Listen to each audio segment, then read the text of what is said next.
آج کی گفتگو میں ہم بات کریں گے بدگمانی کرنے کے نقصانات۔ سب سے پہلی بات ہم یہ عرض کرتے ہیں کہ بدگمانی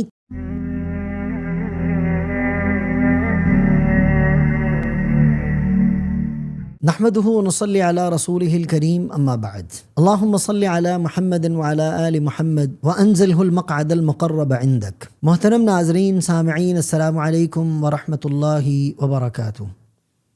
ہم بات کر رہے تھے بدگمانی کے اعتبار سے۔ پہلے حصے میں ہم نے قرآن اور حدیث سے آپ حضرات کی خدمت میں پیش کی اس کی وعیدیں، اس کے گناہ اور کچھ احادیث نبی دو عالم صلی اللہ علیہ وسلم نے جو ارشاد فرمائی۔ آج کی گفتگو میں ہم بات کریں گے بدگمانی کرنے کے نقصانات کیا ہیں، خطرات کیا ہیں اور اس سے ہم بچیں گے کیسے۔ سب سے پہلی بات ہم یہ عرض کرتے ہیں کہ بدگمانی کرنے کے یا بدگمانی کے گناہ کے نقصانات اور خطرات کیا ہیں، یہ ہماری طبیعت پر کیا اثر رکھتے ہیں۔ اس میں سب سے پہلی بات کہ بدگمانی دلوں میں کینہ، نفرت اور زبان پر غیبت اور چغل خوری کو پیدا کر دیتی ہے۔ اور یہ بدگمانی یہ ایک شک کا بیج ہے، یہ ایک شک شبہ کا بیج ہے جو یا تو خود سے انسان اپنے دل میں پیدا کر لیتا ہے اور یا کوئی دوسرا آپ کے دل میں پیدا کر دیتا ہے کسی کے بارے میں۔ ایک تو میں خود کسی کے بارے میں غلط سوچ پیدا کر لوں، ایک تو یہ بات ہے۔ دوسرا یہ کہ میں کسی اور کے دل میں، دماغ میں کسی دوسرے کے بارے میں شبہات شک پیدا کر دوں۔ یہ چیز، یہ دونوں بدگمانی کے زمرے میں آتا ہے۔ اور اس کا نقصان کیا ہوتا ہے کہ دل کینہ پرور ہو جاتا ہے، دل میں نفرت پیدا ہو جاتی ہے اور زبان غیبتیں کرنے لگتی ہے، زبان چغل خوریاں کرنے لگتی ہے۔ یہ نقصان ہوتا ہے۔ اور بعض اوقات یہ گندے اوامر ماں باپ اور اولاد کو جدا کر دیتے ہیں، بھائی بھائی کو جدا کر دیتے ہیں، بہن بھائی کو جدا کر دیتے ہیں، بہنوں کو آپس میں جدا کر دیتے ہیں، اولاد سے ماں باپ کی دوری کا ذریعہ بن جاتے ہیں، میاں بیوی کے آپس میں جدائی کا ذریعہ بن جاتے ہیں۔ یہ غلط قسم کے شبہات اور بدگمانیاں، یہ شکوک و شبہات، یہاں پر میں کچھ باتیں عرض کرنا چاہوں گا۔ پہلے نمبر پر تو بدگمانی سے بچنے کا سب سے آسان طریقہ یہ ہے کہ مثبت رہیے اور اپنے اندر جھانکتے رہیے۔ بس اپنے دل پہ توجہ رکھیے کہ میں کیسا ہوں، میں کیسا ہوں۔ اور یاد رکھیے یہ جتنی بھی روحانی بیماریاں ہیں یہ ایک دوسرے سے جڑی ہوئی ہیں، یہ ایک دوسرے سے جڑی ہوئی ہیں۔ ان کی تفصیل انشاءاللہ ہم ایک بالکل آخر میں جا کر ایک اجتماعی ٹاپکس کے اوپر ہم بات کریں گے تو اس میں پیش کروں گا انشاءاللہ تعالی۔ بعض اوقات دیکھنے میں یہ بات آئی ہے کہ ماں باپ اپنے بچوں کے بارے میں بدگمان ہو جاتے ہیں، کینہ پرور ہو جاتے ہیں، نفرت کرنے لگتے ہیں اور اس حد تک کرنے لگتے ہیں کہ اولاد کی اولادوں سے بھی متنفر ہو جاتے ہیں۔ اولاد ماں باپ کے بارے میں بدگمانی کرتی ہے تو ماں باپ سے دور ہو جاتی ہے، ان کی خدمت سے، ان کی عظمت کو پہچاننے سے، ان کی قدر و منزلت کو پہچاننے سے دور ہو جاتی ہے۔ تو لہٰذا بدگمانی سے بچنا چاہیے، اس کے لیے مثبت رہیے۔ اگلی بات، اگلا اس کا نقصان، اس کا خطرہ کیا ہوتا ہے، یہ کس طریقے سے متاثر کرتا ہے۔ رشتے ناطے ٹوٹ جاتے ہیں، شیطان رشتوں کے درمیان فاصلے پیدا کر دیتا ہے، یہ نقصان ہو جاتا ہے۔ رشتے ٹوٹ گئے، اکیلا کھڑا ہوا ہے، اب کوئی ساتھ نہیں ہے اپنا۔ کیوں نہیں ہے؟ اس کی اپنی کمائی ہے، اس کی اپنی کمائی ہے کہ یہ دلوں میں بدگمانیاں پیدا کر رہا ہے، غیبت، چغلی، اس طرح کے اوامر کر رہا ہے، اکیلا کھڑا ہو گیا۔ یاد رکھیے کہ شیطان صرف وسوسہ ڈالتا ہے، باقی کام سارا ہم خود کرتے ہیں۔ شیطان جو ہے نا وہ ارات الطریق ہے، یعنی راستہ دکھانے والا ہے، اصال المطلوب نہیں ہے، ہاتھ پکڑ کے وہ مقصد تک، آپ کو پوائنٹ تک نہیں پہنچاتا، فقط راستہ دکھاتا ہے اور ہم چل پڑتے ہیں، ہم فوراً چل پڑتے ہیں۔ تو اس لیے شیطان کی بھینٹ چڑھنے سے بچیے۔ اسی لیے اللہ رب العزت نے خاص مومن کو متوجہ کر کے آیت ہی یہاں سے شروع کی، یا ایھا الذین آمنوا اجتنبوا کثیرا من الظن، کہ اے ایمان والو اجتناب کرو گمان کرنے سے، ان بعض الظن اسم، بعض گمان گناہ ہوتے ہیں۔ اور نبی پاک فرما رہے ہیں کہ یہ تو ہے ہی جھوٹی بات، ایاکم والظن فإن الظن اکذب الحدیث او کما قال۔ آپ علیہ السلام نے فرمایا بدگمانی سے بچو کیونکہ بدگمانی سب سے جھوٹی بات ہے۔ تو لہٰذا ان چیزوں سے اجتناب کرنا، اور ان سے اجتناب کرنے کا سب سے بہترین اور آسان طریقہ یہی ہے کہ آپ مثبت رہیں۔ نمبر 2، اگر کوئی دوسرا آپ کو کسی کے بارے میں کوئی بات کر رہا ہے کوئی شک شبہ پیدا کر رہا ہے، کوئی اس کے اپنے ذہن کا جو فطور تھا، اس کے اپنے ذہن کا جو فتنہ تھا، اس کے اپنے ذہن کا جو غلط خیال تھا، وہ آپ کے دل و دماغ میں منتقل کر رہا ہے، تو اب کیا کرنا چاہیے؟ اب بھی اللہ رب العزت متوجہ کر کے ایمان والے کو ہی بات فرما رہے ہیں. کیا فرما رہے ہیں؟ اللہ فرما رہے ہیں یا ایھا الذین آمنوا، اے ایمان والو، ان جاءکم فاسق بنبأ فتبینوا ان تصیبوا قوما بجہالۃ فتصبحوا علی ما فعلتم نادمین.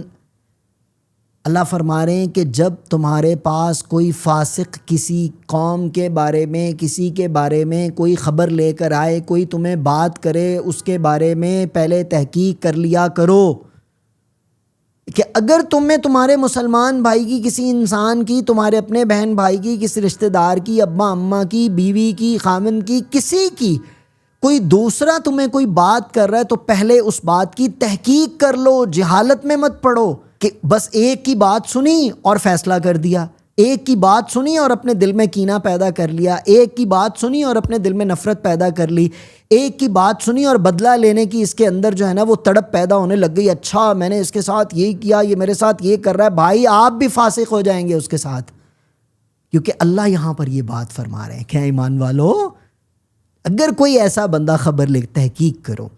اس لیے بعض اوقات یہ چیزیں ہمارے گھریلو زندگی میں دیکھنے میں آتی ہیں کہ ایک بھائی دوسرے بھائی کے بارے میں بدگمانی کر دیتا ہے، ماں باپ کو یا کسی دوسرے بھائی کو یا بہن کو.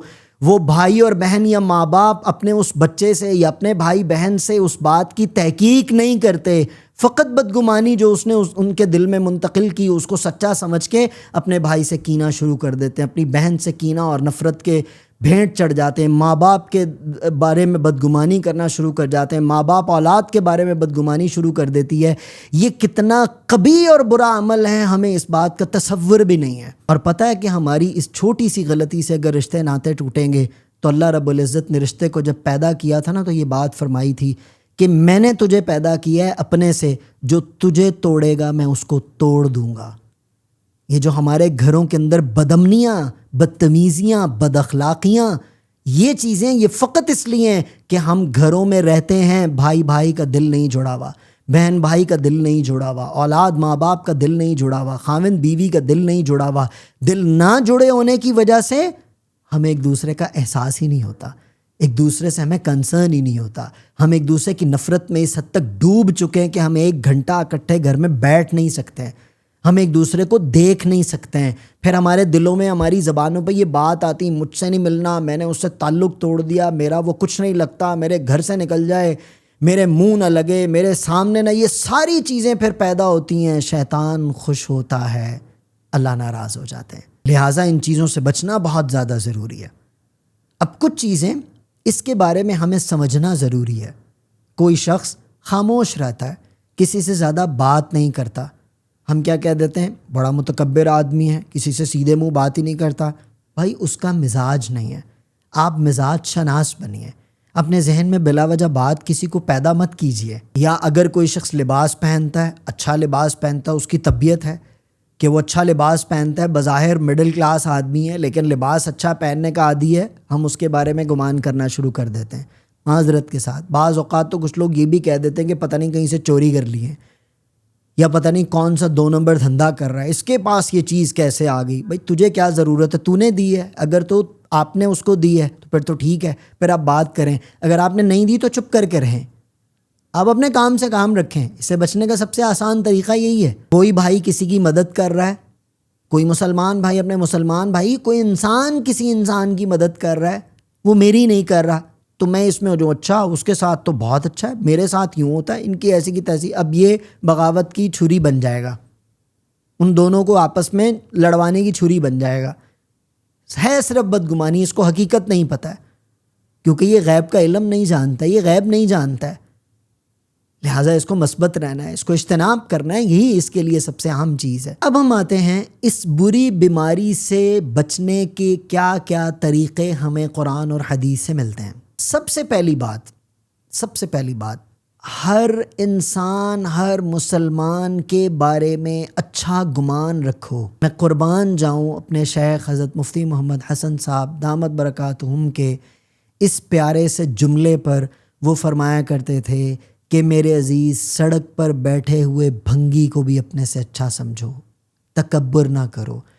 متکبر انسان کے اندر ہی بدگمانیاں پیدا ہوتی ہیں، لہٰذا ہر مسلمان کے بارے میں اچھا سوچو، اچھا بولو، اچھا سنو، اچھا اپنے دل و دماغ میں اس کے لیے خیالات کو پیدا کرو۔ سب سے پہلی بات نمبر 2، اگر کوئی اور آ کر آپ کو کسی کے بارے میں غلط بات کر رہا ہے تو قرآن میں کیا ہے؟ فَتَبَيَّنُوا، تصدیق کرو۔ پہلے تصدیق کر لو، اس سے پہلے اپنے ذہن میں کوئی باتیں سوچنا شروع نہ کر دو، پہلے تصدیق کرو کہ آیا یہ بات سچ کہہ رہا ہے یا نہیں کہہ رہا ہے۔ اگر بغیر تصدیق کے آپ نے اپنے ذہن کے اندر کوئی بات پیدا کر لی تو آپ بھی فسق و فجور کے مرتکب ٹھہریں گے، آپ بھی گناہ پہ چلے جائیں گے، آپ بھی ظالم ہو جائیں گے، ظلم پر چلے جائیں گے۔ نمبر 3، جب اپنے کسی مسلمان بھائی کے بارے میں دل کے اندر، دماغ کے اندر کوئی بھی وساوس پھوٹنے لگیں برے، فوراً اعوذ باللہ من الشیطان الرجیم پڑھو، ٹھیک ہے؟ بلکہ میں ایک دعا جو میں ذاتی طور پر جو دعا پڑھتا ہوں، اللہم انی اعوذ بک من الخبث والخبائث، یہ پڑھتا ہوں، جو ہم واش روم جانے کے لیے پڑھتے ہیں، بیت الخلاء میں جانے کی دعا ہے۔ تو میں یہ سمجھتا ہوں، میں اپنی بات کروں، میں نے کہیں پڑھا نہیں ہے، میں خود کرتا ہوں۔ میں یہ سمجھتا ہوں کہ جب میرا دماغ، میرا دل کسی مسلمان کے بارے میں غلط سوچنے جا رہا ہے تو سمجھیں کہ یہ پخانے میں ہی جا رہا ہے، یہ گندی جگہ پر ہی جا رہا ہے، لہٰذا اس کو شیطان سے بچاؤ، خبیثوں سے بچاؤ، ہر قسم کے وسوسے سے بچاؤ۔ نمبر 4، اگر آپ کو اپنے کسی مسلمان بھائی کے کسی عمل، کسی بات یا اس کو کسی بھی جگہ دیکھنے پر آپ کے ذہن میں کوئی شکوک و شبہات پیدا ہونے لگیں تو فوراً جا کے اس سے ملاقات کر لو، اس سے اس بات کا ذکر کر لو، اس سے تحقیق کر لو۔ وہ گولی تو نہیں مار دے گا نا، جان سے تو نہیں مار دے گا، اس کو چائے پہ بلا لو، محبت سے پوچھو کہ یار میں نے آپ کو یوں دیکھا یا آپ نے یہ بات کی، کیا ایسا ہے؟ یا آپ کی اس بات کرنے کا کیا مطلب تھا؟ اپنے شک کو فوراً سے اس سے مل کے دور کر لو۔ اپنے شک کو کیوں درخت بنا رہے ہو، کیوں تناور کر رہے ہو اس بیج کو؟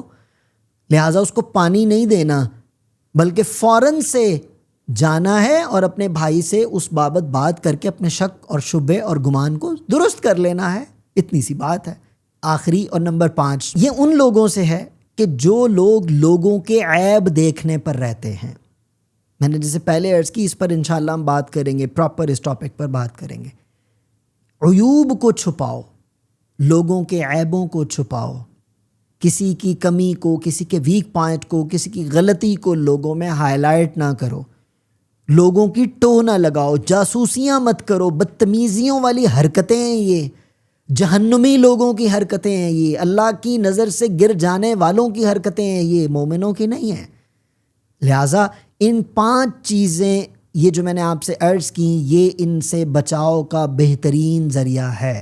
ان باتوں پر عمل کرنا ہمارے لیے بہت زیادہ ضروری ہے اگر ہم اس بدگمانی جیسے گندے گناہ سے بچنا چاہتے ہیں، اور میں دعا کرتا ہوں اللہ رب العزت ہمیں ان باتوں سے بچنے والا ہی بنائے۔ میں کتاب پڑھ رہا تھا، امام شافعی رحمۃ اللہ تعالیٰ علیہ نے اس میں فرمایا کہ جب تمہیں اپنے بھائی کے کوئی بھی بات، کوئی بھی عمل ناگوار لگے تو 70 قسم کے عذر تلاش کرو کہ یہ وجہ ہو سکتی ہے، یہ وجہ ہو سکتی ہے، یہ وجہ، یعنی اتنے مثبت ہو جاؤ، یہ بات ہے یہاں پر۔ اور آخری باتیں عرض کریں، بدگمانی ایسا خاموش گناہ ہے جو ہماری نیکیوں کو برباد کر دیتا ہے، ہمارے سماجی اور ہمارے نجی تعلقات کو، ہماری رشتے ناتے کو برباد کر دیتا ہے، ہمارے دل کو برباد کر دیتا ہے، ہمارے دل کو ظلمت کی طرف دھکیل دیتا ہے۔ لہٰذا کبھی زندگی میں کسی کے بارے میں بھی بدگمانی مت کیجیے، اچھا گمان رکھیے، پازیٹیو رہیے، مثبت رہیے، ہمیشہ مثبت سوچیے، مثبت دیکھیے، مثبت بولیے، مثبت سنیے۔ اسی میں زندگی ہے، اسی میں جنت ہے، اور اس سے ہٹ کر ظلمت ہے اور ٹھکانہ جہنم ہے۔ اللہ رب العزت میری آپ کی حفاظت فرمائے۔ اقول قولی ھذا استغفر اللہ لی ولکم ولسائر المسلمین۔